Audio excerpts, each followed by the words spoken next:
Okay, this is Physics 003 for students of JUPEB. Today we'll be dealing on force on a current carrying conductor. You can check your syllabus, what that falls in. I'll be doing basically calculations, and so you are expected to have read the theoretical part of it from your given materials.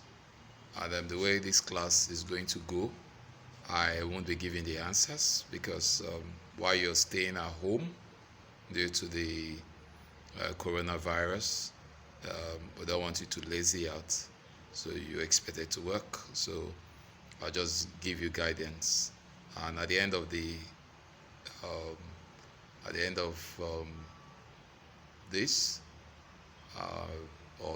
the end of each class, I might give you a classwork to do, either at the end of the class or at the end of the topic.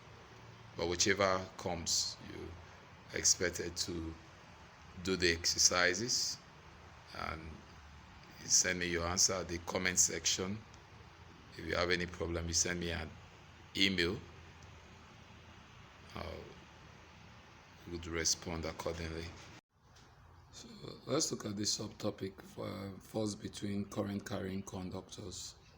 And the first example here is the magnitude of field vector H at a radius of 2 meters from a long conductor is 2 ampere per meter. Determine the current in the wire. So if you look at it, we are giving the radius to be 2 meters.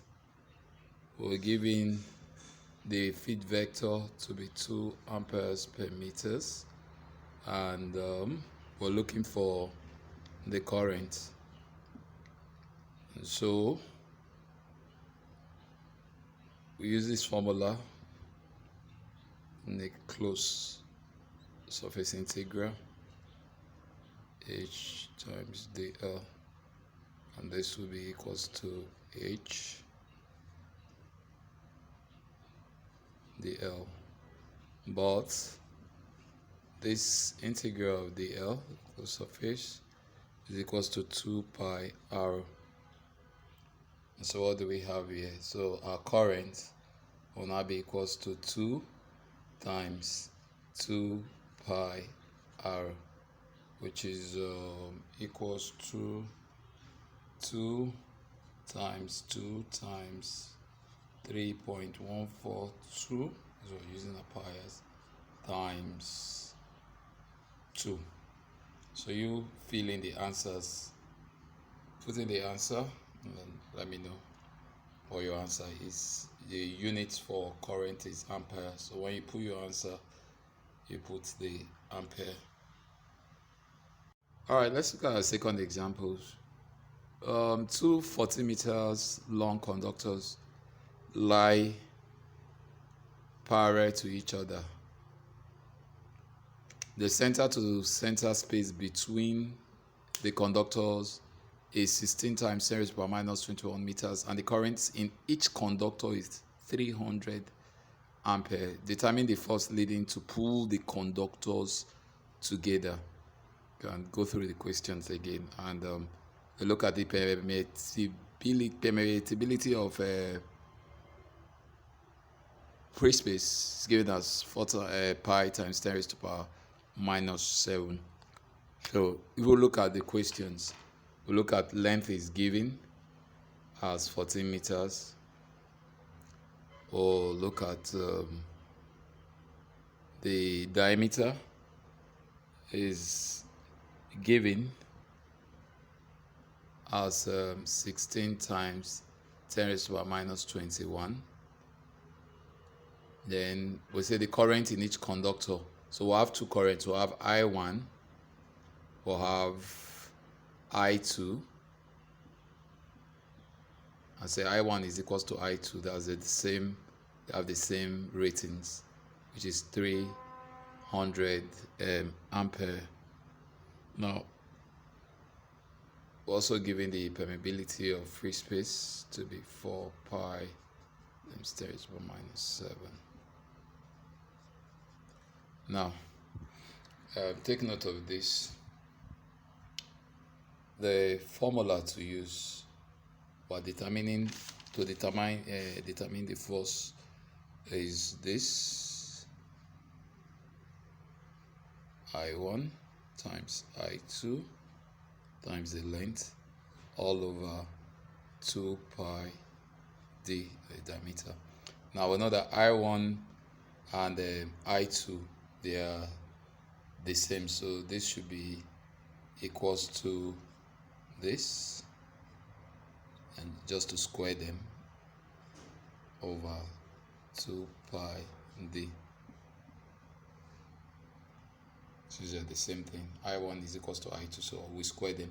You can as well still leave when solving. You can still put this 300, your I1 as 300, your I2 as 300. So say 300 times 300, same thing as saying 300 square. And so if we put in our substitute our values, we'll have 4 pi times 10 raised to power minus 7 times 300 square times 14 all over 2 times 3.142 times, what's the diameter again, 16 times 10 raised to power minus 21. Alright, so as usual, fill in your answer. Force is in Newton, so fill in your answer here. Whatever your answer is, place it here, and you have your unit as Newton. Okay, thank you. Okay, let's look at the third example. It's just similar to the first one. And this one says 2 wires each carrying a current of 500 amperes in the same direction are placed with their axes 0.20 meters apart. Determine the force between them per meter length. Take note, was it determine the force between them per meter length. Now we're given length. We're not giving length, we're giving I1 equals to I2, which is 500 amperes. All right, then we're also giving the diameter to be 0.20 meters. You know, permeability of free space is 4 pi times 10 raised to the power minus 7. And we are told to look for what? Determine the force between them per meter length. Force per meter length. That's what we're looking for. So we still have the same formula where force is equals to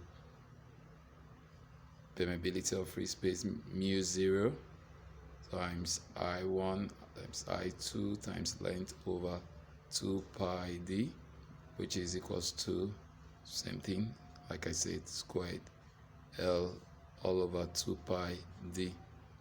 So we'll cross multiply this.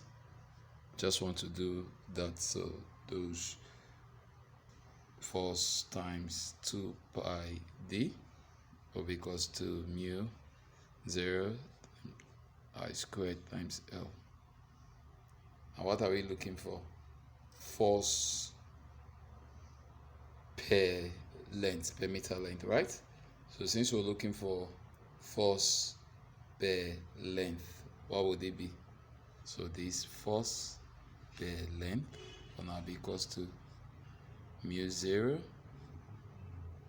I squared all over